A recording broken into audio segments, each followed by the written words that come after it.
like any good movie, there's a sequel to this. So make sure you guys stay tuned because we're going to go right into our next panel, which is the part 2 of our Writers Lab. And so this is going to be a very interesting conversation. Karen is going to stay with us. And so you'll get to hear more from the very talented Karen Hall, but we are going to introduce 2 new folks onto the stage, which some of you have maybe heard from on previous MMFMs, including the legendary, now iconic producer from LA via New York and New Jersey via the University of Miami, Mr. Matt Stein is going to be coming down. And the famous Karen Hall pitching partner is also going to make his way down to the stage. Joe Garcia is here with us. And so as mentioned in part 2 of our Writers Lab, this is one of our signature panels, The Art of the Pitch, a lesson in diligent development. We're going to talk about everything from the lean-in moment, the will be in touch, and kind of dig a little deeper into what Karen was talking about previously in terms of how to really present your project in a way that could get sold eventually, hopefully, fingers crossed. So, you want us to do the thing? Okay, but before we do the thing, I know we were going to show a clip. So, you know, sometimes we have fun little clips. And so we're going to, I think we decided on the John Willan. Yes, so we're going to show this. Just a fun little intro, just to kind of get us in the pitching mood. That's how they sold Back to the Future, apparently. So now we're going to bring this into the real world. So we're going to play a little bit of theater this morning because, guys, this is a preview of our upcoming talent lab. But our writers and our executives are going to have some fun. So we're actually going to have Karen Hall pitch a project to Matt Stein. Yes, Karen Hall playing Karen Hall and Matt Stein playing executive Matt Stein. So we're going to have some fun. So if you want, Kevin, do me a favor, just move a chair around. And we're just going to whip that chair. So you're going to sit over here. Okay. Yeah, I'm director, by the way. You do your own stuff. Yes. There you go. All right, and then we're just going to set it up. And then we're going to put it right in the center.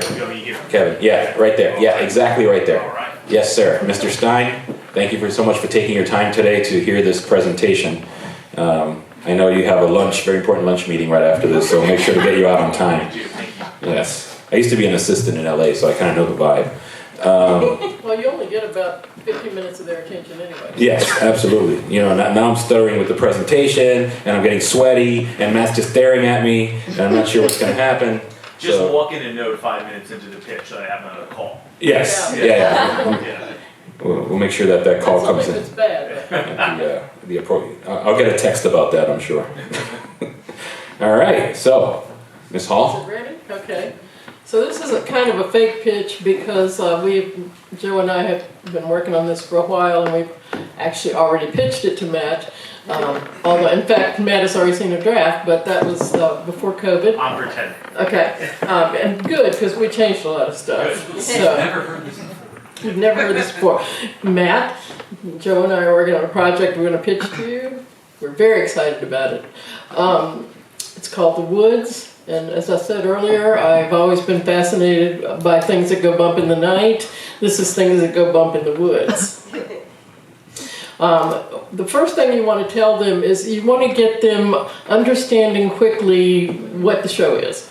So it's good to have this meets that. So our example is it's the X-Files meets Stranger Things by way of quantum physics. But when you do it's this meets that, it has to really be it's this. You know, don't pull shows. Don't say, and it can't be it's Stranger Things meets Frasier. It's got to be things that make sense. The Travel Channel right now is actually the Monster Channel. I don't know if you guys know this, but they have a show called These Woods Are Haunted, which that's the nonfiction version, allegedly, of what we're trying to do. The Travel Channel also has Monsters and Mysteries, When Monsters Attack, Hunting Monsters. So I would say to Matt, watch one of those, and we want to do a fictitious version of that. It's also a little bit the Mothman Prophecies and a little bit of show called The Ritual miniseries that was on. So now he has an idea of what he's about to hear. And Karen, the good news is I've seen some of those shows. Good. So let's keep going. I'm Okay, excited. Yeah. great. So then I'm going to tell them the log line. I'm not good at writing log lines, so make it better than this. But what you want to do in the log line is tell them what the show is in a sentence. I have a show that's really good, has a really good script. I've never been able to sell it because I can't put it in a sentence. They really want to understand it in a sentence. So this is my sentence for this. 3 adult siblings from a highly dysfunctional family join forces to figure out why all hell is breaking loose in the local national forest. It's set in a place that's supposed to be Gatlinburg, Tennessee. We'll shoot it somewhere with tax credits. And it's on the edge of the town, has the Great Smoky Mountains, the Great Smoky Mountains National Park. And basically what they did was they plopped Gatlinburg in the middle of the forest. It's just a little street in the middle of the forest, and that will become important. Then I'm going to start with the... And Karen, I'm thinking a little Twin Peaks. Do we have a little Twin Peaks Yeah. here too? Okay. Twin Peaks has sneezed on it. Okay, great. Okay. So I start with the characters. I just do. I think that you want the buyer to get invested in who these people are and think, I want to see these people doing things. So I'm starting with the dysfunctional siblings. And this is the person who's the protagonist. We'll have the A story. Her name's Kat. When I pitch this to Matt, I will send him this, or I'll make a pitch deck you can hold in your hand. So I've got written not a lot, but an amount that gives him a full idea. And since when I'm pitching, I know that I'm giving him this, I pitch it much shorter. So Kat used to be an FBI agent, so was her husband. He ditched her for a younger FBI agent. She came home to this town where she grew up thinking she wanted to be a forest ranger when she grew up. So she wants to go back and do that. But now she's an FBI agent. So the national forests have their own police force. They have their investigative branch. So she's going back to work for that. Something went wrong. Then her brother is a priest. Her brother, and I'll tell you, and I'll tell Matt, the characters are who they are because I'm not really all that excited about things that go bump in the woods. I'm excited about the conversations that you have because of things that go bump in the woods. So I have a brother who's a scientist and a brother who's a priest, and then the sister who's she's a nun or whatever, not an N-U-N, she's an N-O-N-E. And so they can have all these conversations about what's going on and what it means in the big picture. Well, that's good. We're making a TV show. It's about characters, right? Yes, it is. We better hope so. Okay, then there's another brother, and we want him to have some kind of disability, and to hire an actor who has a disability. We did that mostly to differentiate him from the other brothers, but also there are great actors who have disabilities, and so I said he can be the youngest or the oldest. The guy who was in Breaking Bad is a fantastic actor. Peter Dinklage is obviously. So, and the mother, when we get to her, right, first of all, there's a dead sibling. His name's Matt. He loved the outdoors. He was a great kid. Everybody loved him. I didn't even think of that. I swear. That's the first thing I thought. Really? You killed Matt on the middle of the pitch. His name is Lawrence. But Maybe Vincent Matthew. yes. But I just wanted a guy name, and It's all good. I was modeling after my son Caleb, but I didn't want to do that to him. Yeah. Anyway, he loved the outdoors. He was going to be a forest ranger. He went hiking in the national forest and got split up from his friend, and we never saw him again. That way, when people go missing in the national forest, they have a personal interest and stake in, we want to know what happened to Matthew, so we want to know what's happening to these people. The mother is based on my mother and several other horrible mothers. Actually, my mother and my mother-in-law, and I loved them both dearly, but they were both mean as a snake, in a good way. During this period where we're beginning to tell the story, because Mom has fallen down and broken a leg, Mom should not be living in the house they grew up in anymore. And Mom is not going to take that well, so all the siblings are circling the wagons. This guy, his name is Garrett Wallace. He is a trust fund baby. He's always been weird, and his life is cryptids and everything that would have been in a Fortune magazine.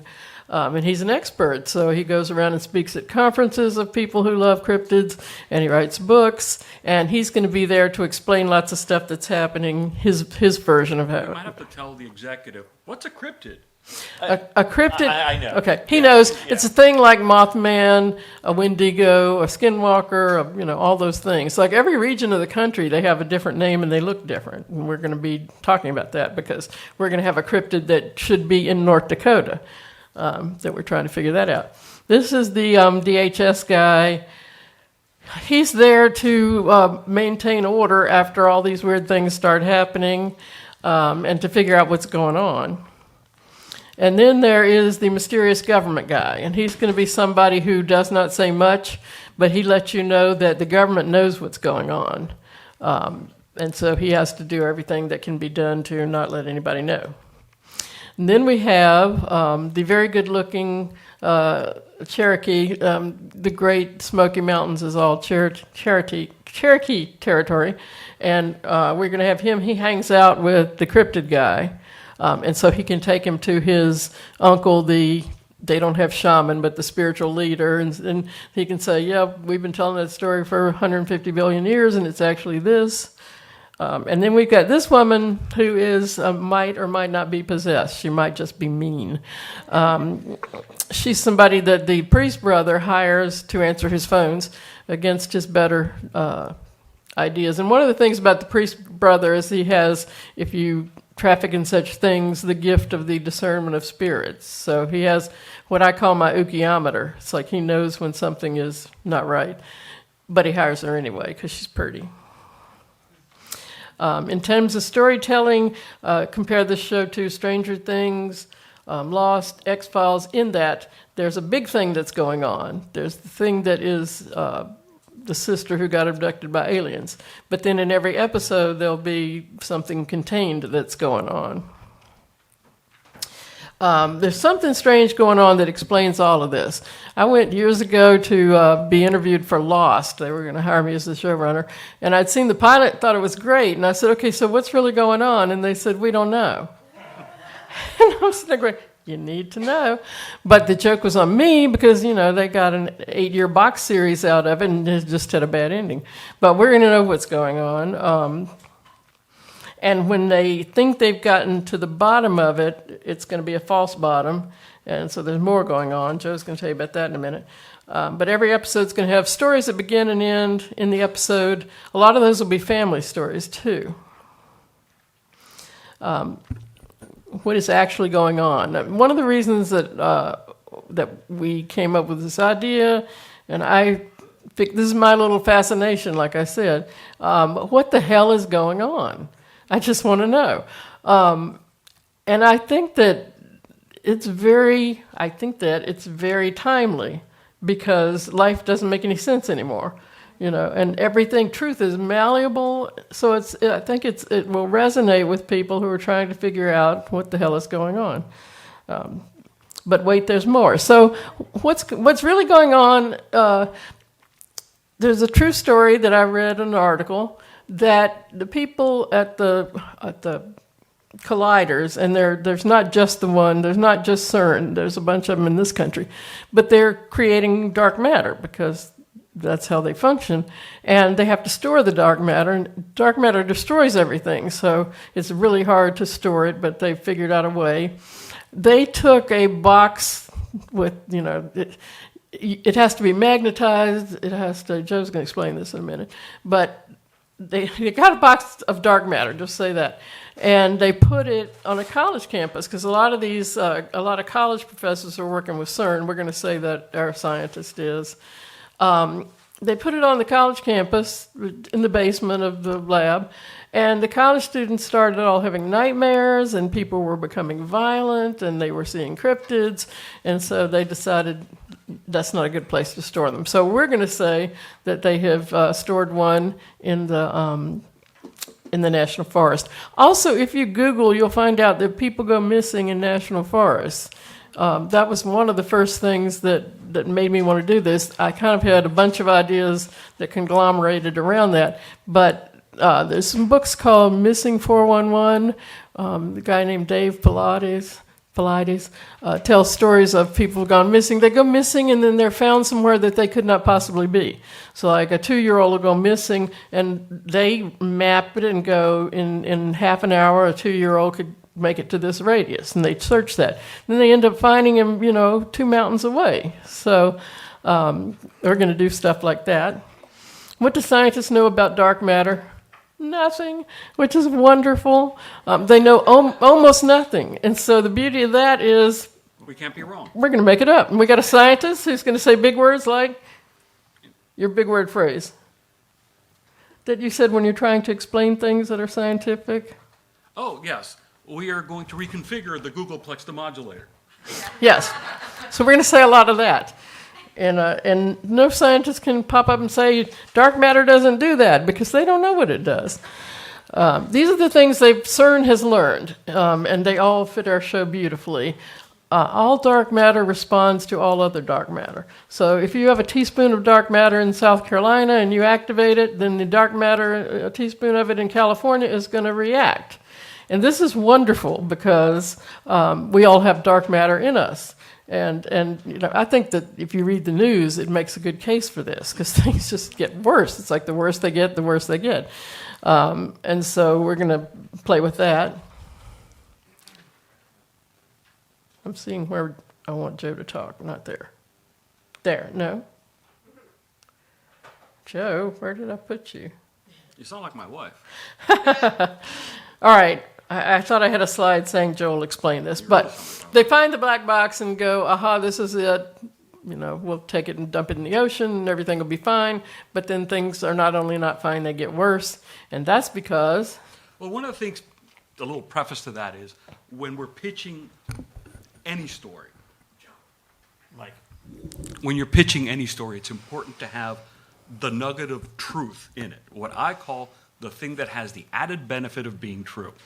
Because he went to Jesuit school. I say things like that. Karen puts up with me, and it's very kind of her. This is, when you're looking at your project, don't just come up with idea, even a brilliant idea. Look for the truth that makes your story come to life. It's what it's about and then what it's really about. Right. And Karen and I were communicating by Facebook Messenger, don't ask. And I said, I just found something in an unrelated show that is what I'm going to mention, which is dark matter is so sensitive to any radiation that they have to put them, all these super colliders and labs at the base of a mountain, not at the foot of the mountain. They have to go to the bottom of the mountain, dig 4 or 5 miles in, and have these rooms that have to be lined with not just lead, but ancient lead. Lead has been treated and used because the half-life of lead needs to decay in order for this to not affect the dark matter. And stick a pin in that. In previous research, I found out that around the area where our show would be taking place, there were lead mines where POWs from the Civil War had been conscripted to go mine the lead to make the bullets. And there's a ginormous store, like a cubic acre of ancient Civil War bullets, which is what they would have used in our show to line the chamber where they do this thing.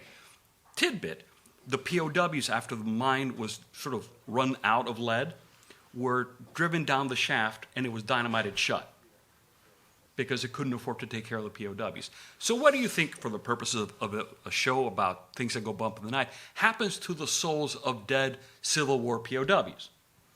They're going to, at some point or another, one of them's going to go flitting by. Okay, that's my bullet. Yeah.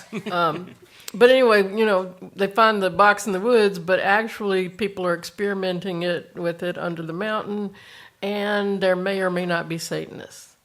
Because what we're saying is all this evil responds to each other, and so it's not just a couple of things are going wrong here, it's like all hell is breaking loose here.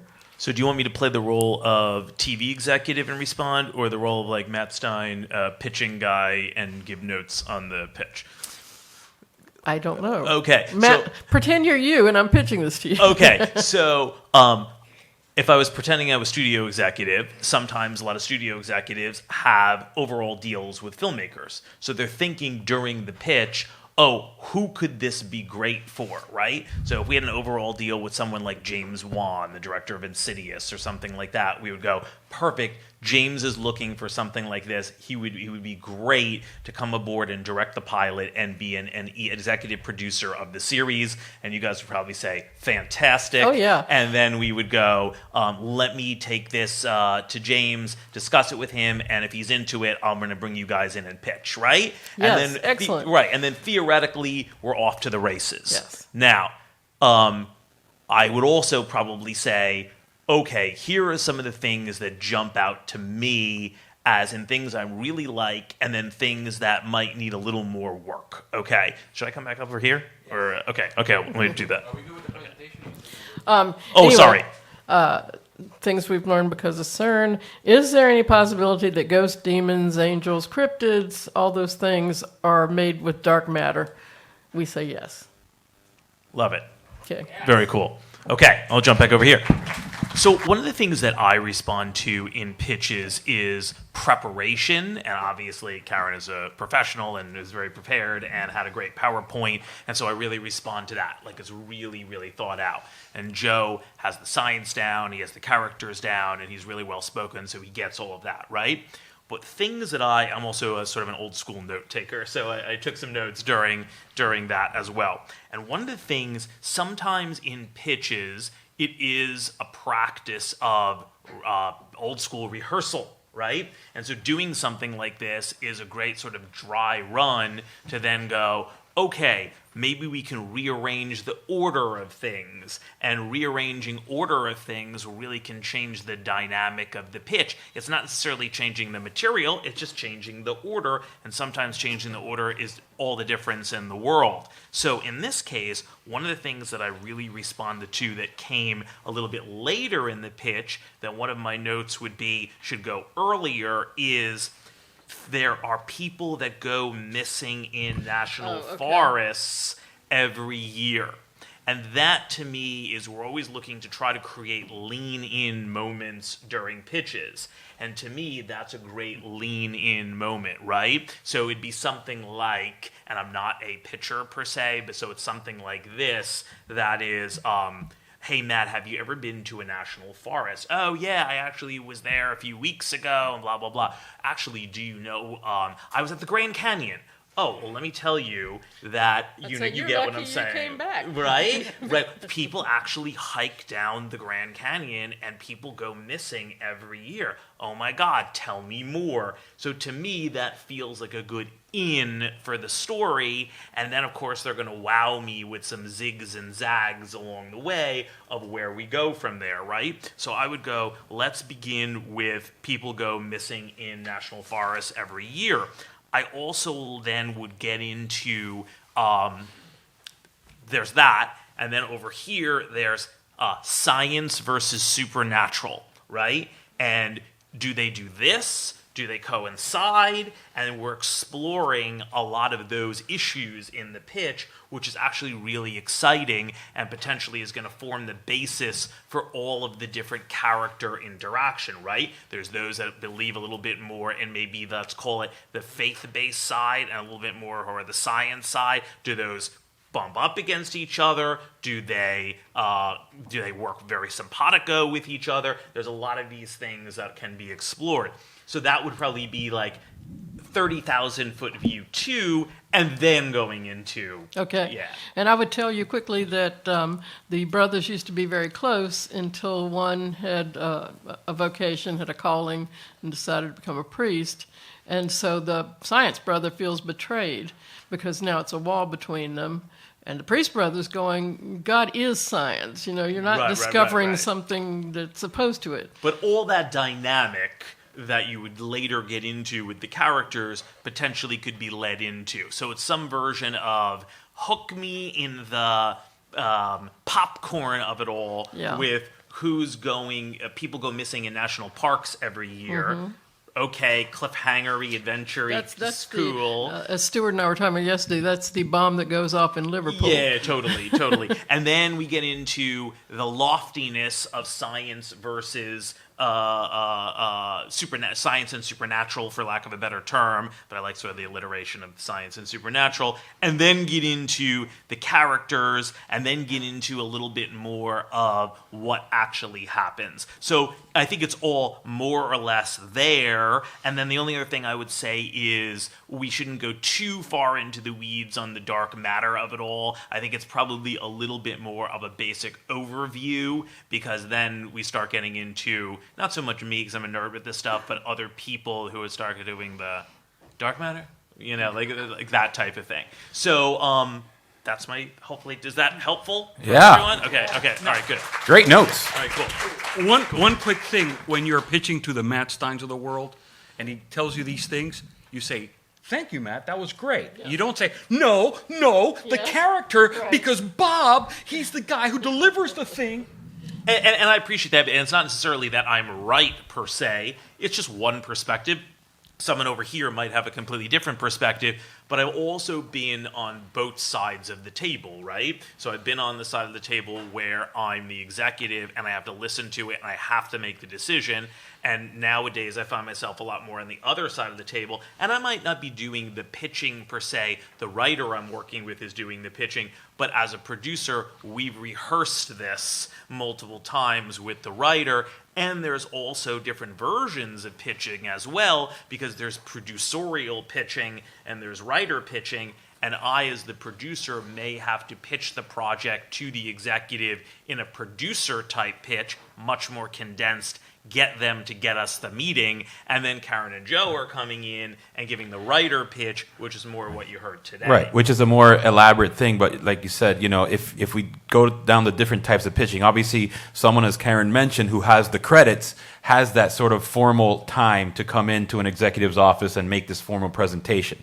But there's also obviously the idea of what we talk about as well, the elevator pitch, sort of that very condensed pitch where you have to sort of encapsulate that project into just a few words or just a couple minutes. So talk a little bit more about what would the elevator pitch for something like The Woods potentially look like, and is this the moment where you use references like, I don't know, Stranger Things meets Twin Peaks, that kind of pitch? So right, so the elevator pitch or producerial pitch or something like that would be, Jose's the studio executive. Hey, buddy, haven't talked to you in a while. Listen, let me tell you some of the things I've been up to. I'm really sort of in the television sci-fi space right now. Oh, that's great, Matt. That's awesome. Tell me about what you're working on. Well, I'm actually working on this really cool thing called The Woods, which actually gets into disappearances at national parks every year, and it goes through this crazy world of, supernatural and science and conspiracy. Oh, that's cool. Who do you have attached? James Wan is attached to direct. Karen Hall and Joe Garcia are right. Come in, pitch it, let's go. Thanks, man. We'll set up a time with your office. There you go. Kevin, set up the meeting. Yes. Not next week, though. Some version of that. Pretty concise, to the point. Right. You don't have a lot of time on the phone. They're rolling calls. You got to get their attention. And these days, it used to be that I'd go in and pitch, and they had no idea what I was going to pitch. But, they got tired of that. So now, when you come in to pitch, they have heard what Matt just said and said, yes, we'd like to develop something like that, come in. So. And Joe, touch a little bit on this idea of reading the room, right? You mentioned this idea of not being combative. And so it's not just about getting your idea across, but seeing also how it's being received on the other side of the table, right? Yeah. Well, once you have, and by the way, there is no substitute for experience. One of the little sayings that I have on the margins of my notebook is, talent and experience are very poor substitutes for each other. So keep that in mind. The more you get it, the more you get to read. If you come into contact with the same circle of executives and so forth, you will know what tickles each one. You may have to tweak your pitch if you're going to go to Hulu versus Amazon. You know that you lead with this and not with that because this person came from that show, etc. Do your research. Know who your audience is. And by the way, a pitch is a performance. And Karen will... Sadly, yes. I hate performance. Karen has heard me do this when we're about to go in. I do the Beetlejuice thing, and I go, "It's showtime."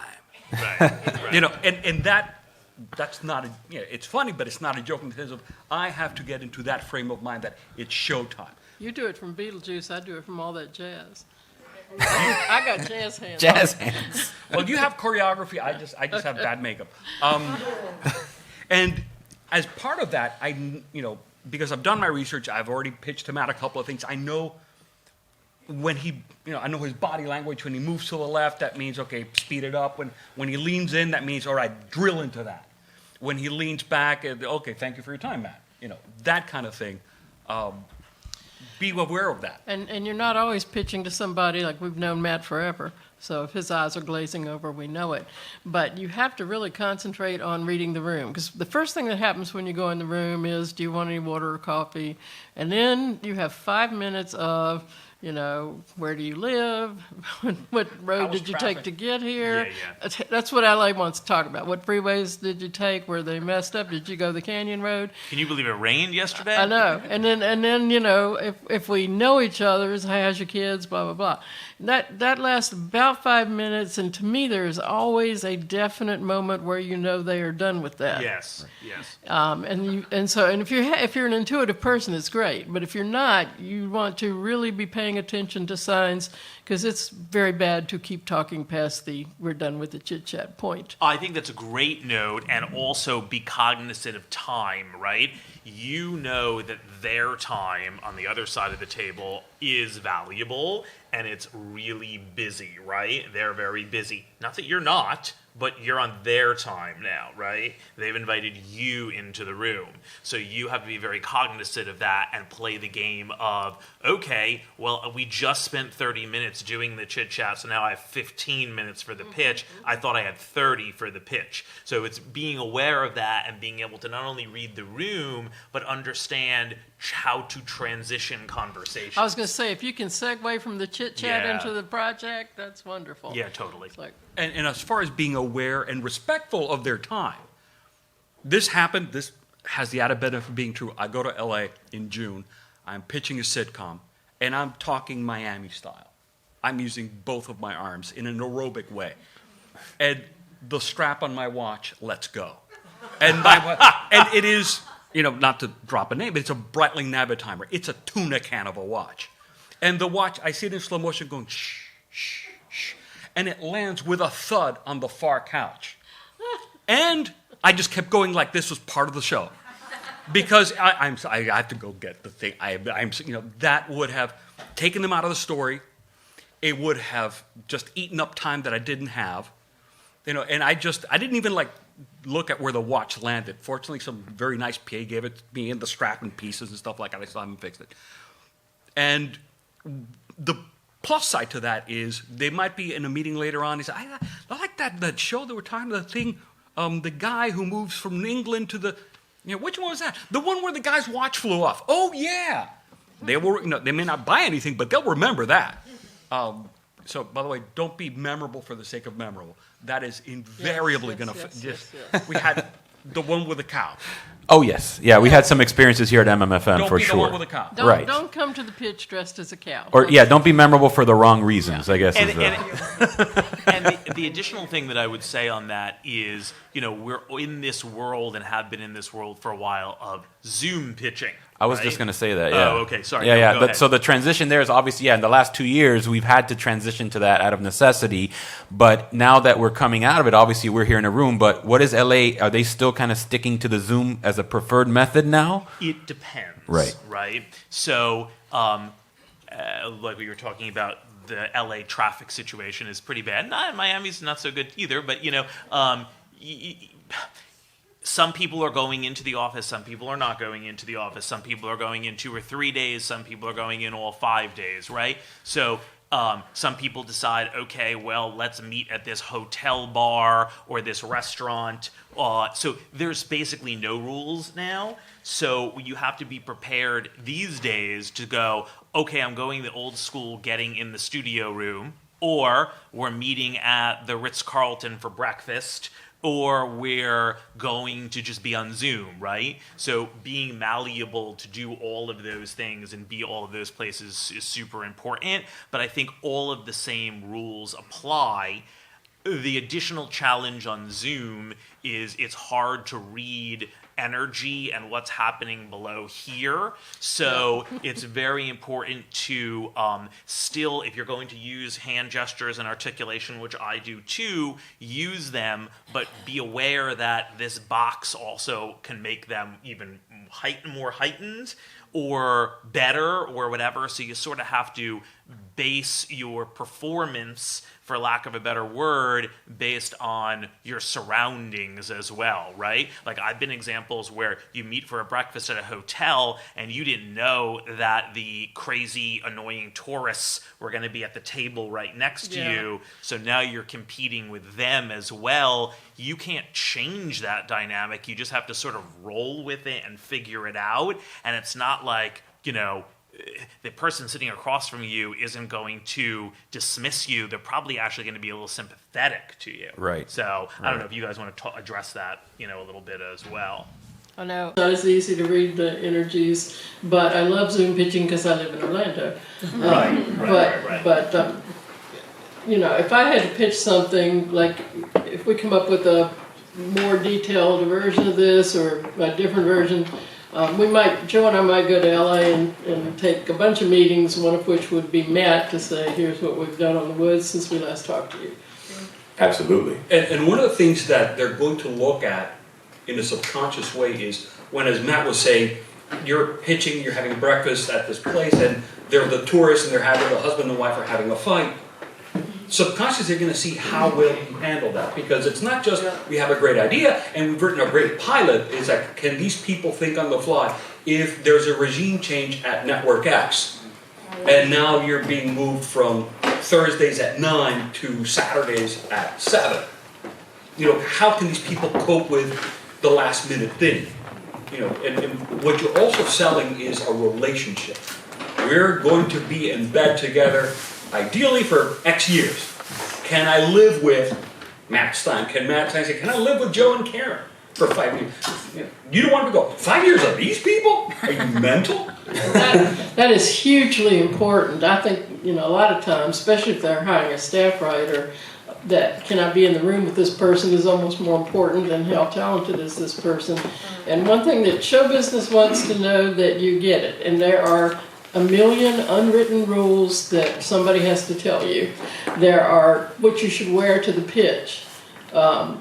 There's like uniforms you should wear to the pitch, especially for women. And so, you know, they're not only listening to your idea, they're going, is this person one of us? Meaning, you know, are they hip, are they glib, do they know how to dress? And a lot of it's just, it's like it's a club. Does this person deserve to be in our club? So you have to learn about all of that too. Absolutely. So we have about a couple minutes left. I want to see if there's any questions from our audience. So if anyone does have a question, just kind of throw your hand up in the air for our two screenwriters here who have pitched many a time. So any questions from our audience? I see a hand there in the middle, pink shirt, I think. Yep. Good morning. This is more of an observation, but I found it fascinating or funny that you mentioned Stranger Things first, because it's like the popular thing. Well, that's what you don't want to mention. You don't want to say this is like Beetlejuice. You want to mention something that is a big hit right now, and mix it with something else that you're sure they know of, but that doesn't have to be a big hit. That equals money. Because that's what they want to know, because they're going to go, ooh, Stranger Things is a big hit. This will be a big hit too if it's like that. And also one of the things that they will not say is, they will think back to their last hit or somebody's last hit and say, how can we do this again? You know, and you know, Network X, they had a great show, you know, and I'm sure that there were people, like, a movie comes out, it's a big hit, and they're like, all right, can we do that again? You know, Live Nation Productions, may it rest in peace, you know, they did A Star is Born, and I'm sure that for many years, I'm sure you're witnessing this, they were looking for the next Star is, can we do A Star is Born again? You know, That's what, when I left Moonlighting, all anybody wanted me to do was a show like Moonlighting. And in the first place, that's really not my wheel well. It's like Hill Street Blues is more my wheel well. And, you know, I don't want to do romantic comedy. But that's all anybody wanted me to do, because it's like, you did moonlighting, you can make us another moonlighting. And the thing about moonlighting was it was lightning in a bottle. You know, you can have, and they did make tons of shows with witty couples bantering, and none of them were moonlighting. Absolutely. But it's a great one that gets thrown in there a lot. It's moonlighting meets. I know, Yes. I know. Yeah, a lot of that had to do with the actors. Absolutely, Yeah. absolutely. And that's why people kept trying to do it and they were unable to do it. And I think the fact that they hated each other probably had something to do with how good it was. The one I'm sorry if you guys touched on this when I had to step out for a second, but you know, pitching is. I would just say this as a blanket statement.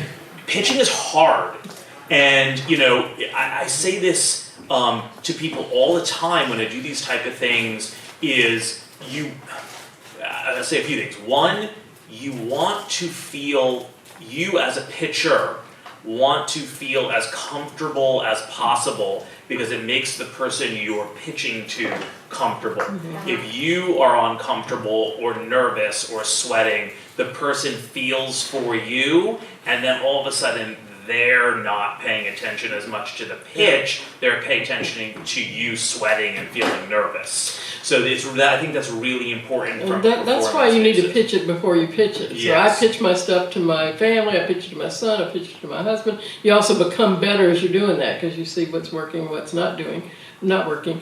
But one of the things I do when I pitch, because I hate, Joe can be showman all day long, I hate it.